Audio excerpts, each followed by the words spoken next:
Olá pessoal, tudo bem? Espero que tenha sido um dia bom para você, um bom dia, né? E que esse tempo seja um tempo realmente de aprendizado da palavra de Deus, né? Estamos conhecendo a quarta verdade, né? A palavra é a verdade, né? E para a verdade nós estamos usando a cor amarelo, né? Para colorir os versículos para que a gente tenha mais conhecimento a respeito da própria palavra, né? O que ela diz sobre si mesma. Hoje nós vamos colorir dois versículos. O primeiro versículo está em Salmo 119, versículo 160. Vamos aqui na Bíblia.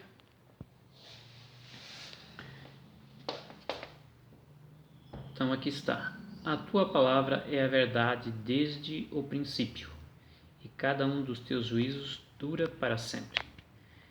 Então, a palavra de Deus, né, é a verdade desde o princípio, e cada um dos teus juízos dura para sempre. Que a gente vê a repetição de João 17:17, né? Santifica-os na verdade, a tua palavra é a verdade.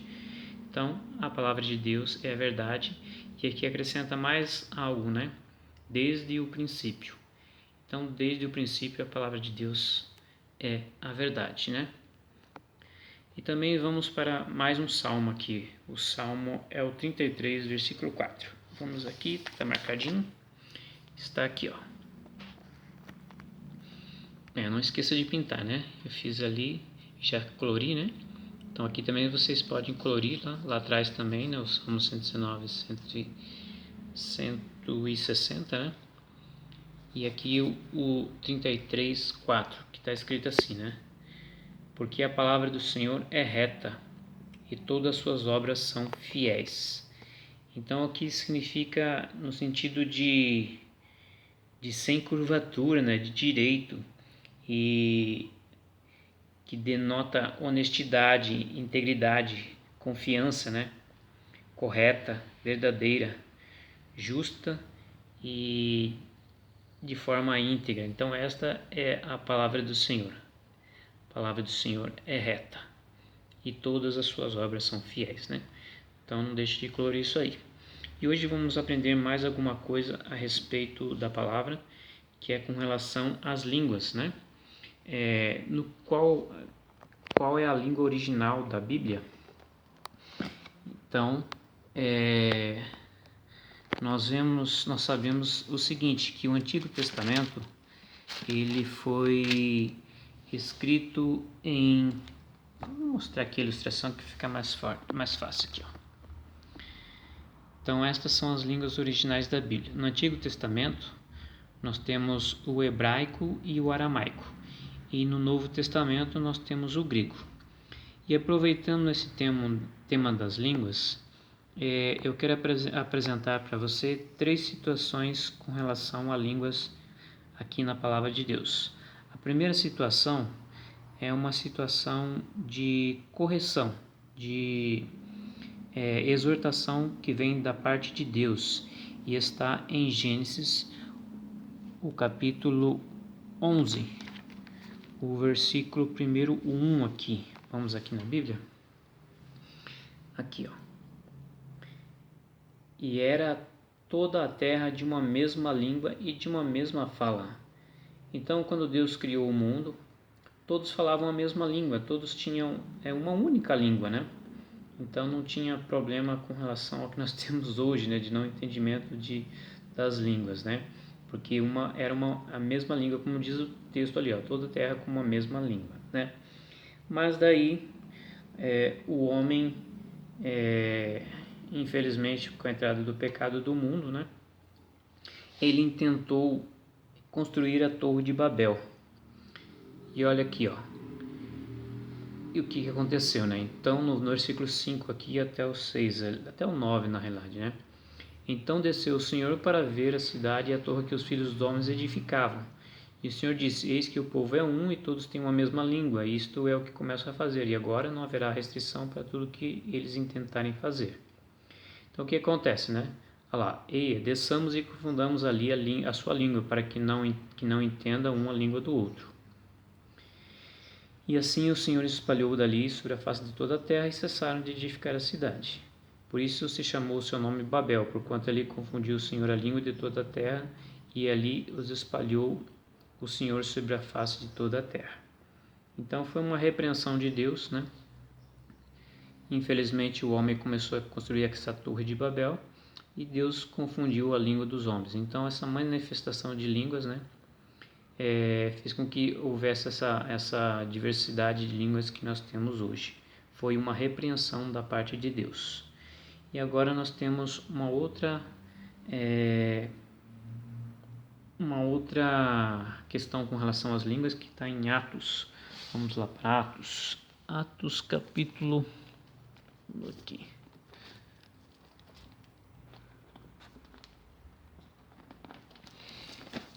Aqui está, Atos capítulo 2. Nós temos aqui, a descida do Espírito Santo. Então, o que houve aqui? Os discípulos se reuniram, né? E estavam ali no mesmo lugar e havia várias pessoas ali em Jerusalém, né? E eles estavam começando a falar das maravilhas e do poder de Deus, né?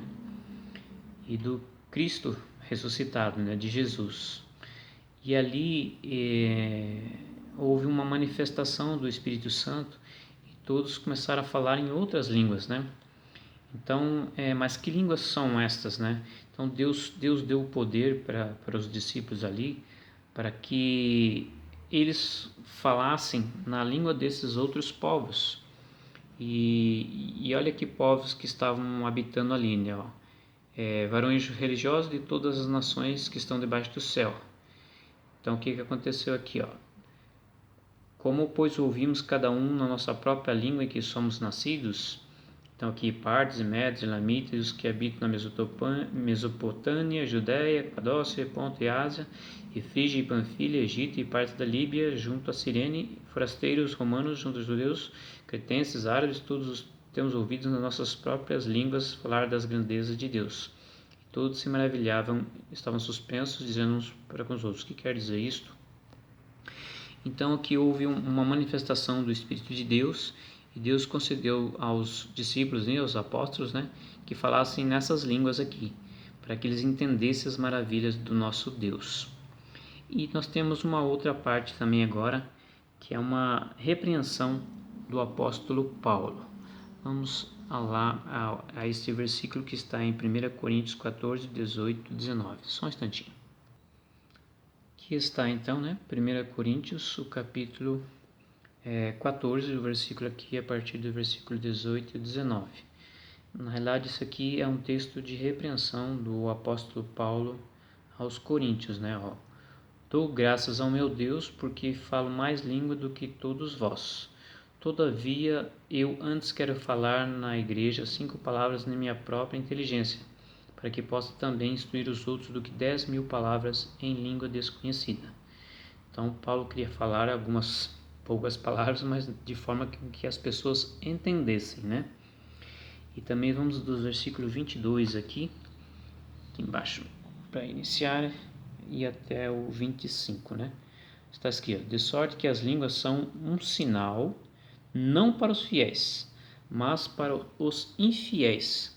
Por que ele está falando não para os fiéis, mas para os infiéis? Ele está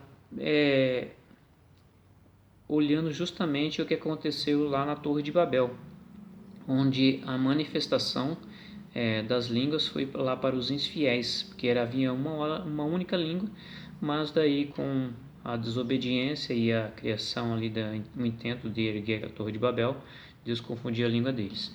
Então Paulo fala assim que estas línguas são manifestação para os infiéis. E a profecia não é sinal para os infiéis, mas para os fiéis.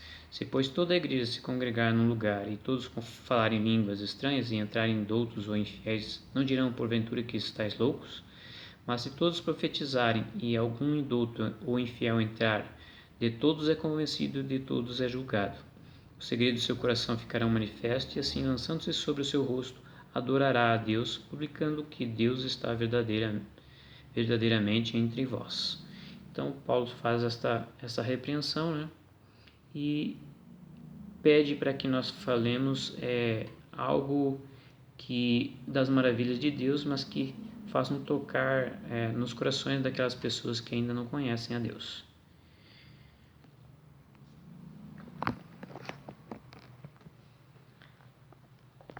Então é isso, pessoal. Por hoje é só. Aprendemos bastante, né? Que Deus abençoe uma boa semana para vocês. Tchau, tchau. Fica com Deus.